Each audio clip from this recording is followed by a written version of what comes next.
有没有过这样的瞬间？晚上下班把车停进车库，熄了火，周围突然安静下来，但是就是不想推开车门回家。或者一个人坐在沙发上，明明什么重活都没干，但是骨头缝里都透出一种深深的疲惫。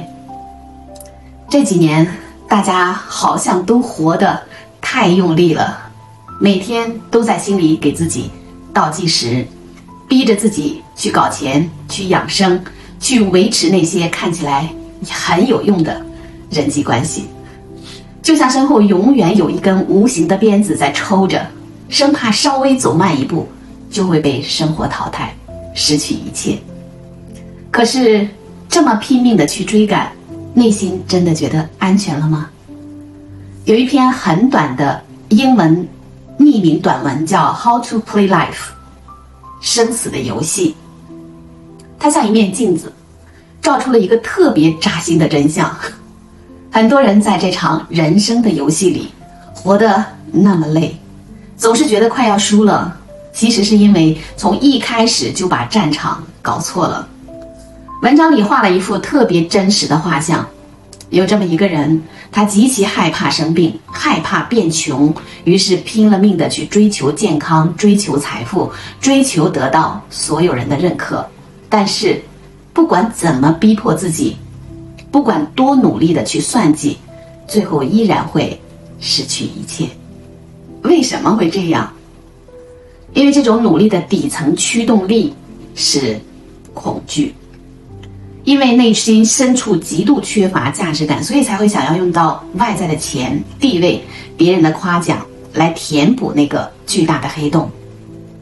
中国古人早就把这种状态看透了，把这种带着极度恐惧、极度渴望的有目的的心态叫做机心，把这种被焦虑驱使的行动叫妄为。仔细想想，当一个人带着满脑子的害怕失去去生活的时候，动作一定是变形的。越是死死抓着不放，越是用力过猛，不仅会消耗巨大的心力，反而更容易把事情搞砸。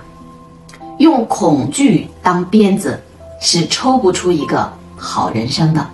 我们总是以为只要卡里面赚够了那个数目的钱，只要买了那套房子，焦虑就会自动消失。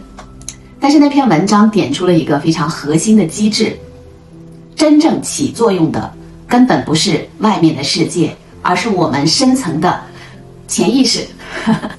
潜意识就像是每个人身体里自带的一个现实打印机，非常听话，没有一点判断力。而日常大脑里转过的每一个念头，脱口而出的每一句话，就是输入给这台打印机的图纸。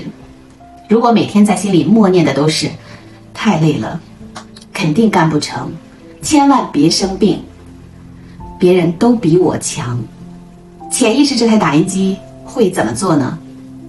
它会照单全收，然后老老实实的在现实生活中把这些匮乏、恐惧和失败源源不断的打印出来。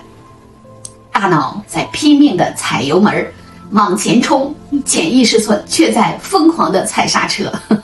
每天都在用最负面的图纸去喂养这台打印机，生活怎么可能变得轻盈呢？那破局的方法是什么？答案说起来特别简单，简单到几百年前中国的古人用了几个字就说明白了：五性自足，不假外求。怎么做？第一步，试着把心里真正接纳一件事情。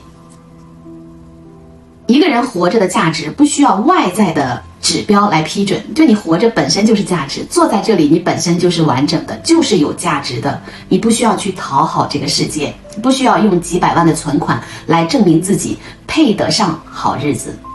第二步，就是古人常说的慎独，这个不是高高在上的道德要求，而是教我们保护好自己。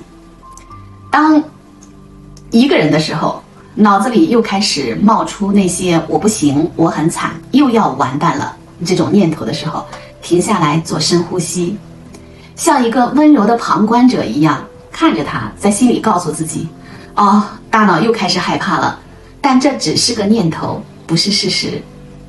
不要再把这些带着毒素的恐惧印刻进潜意识。人生只是一场体验的游戏，既然是游戏，那就不是用来受苦的。把原本对外厮杀的精力收回来，哪怕一点点，好好照顾好每一个脆弱的念头，好好哄一哄那个一直紧绷的自己。当内心的打印机开始接收到从容笃定，我已经足够好了这样的图纸的时候，外面的世界自然也就变得顺眼起来了。如果今天这几分钟的闲聊能让你紧绷的肩膀稍微放松了那么一点点，那就太好了。最近最让你内耗的念头是什么？如果你愿意，可以把它写在评论区。写出来的那一刻，其实就是把它交出去，不再受它折磨的开始。今晚好好睡一觉，明天换一种松弛的玩法。我是特尔夏同学，下期再见。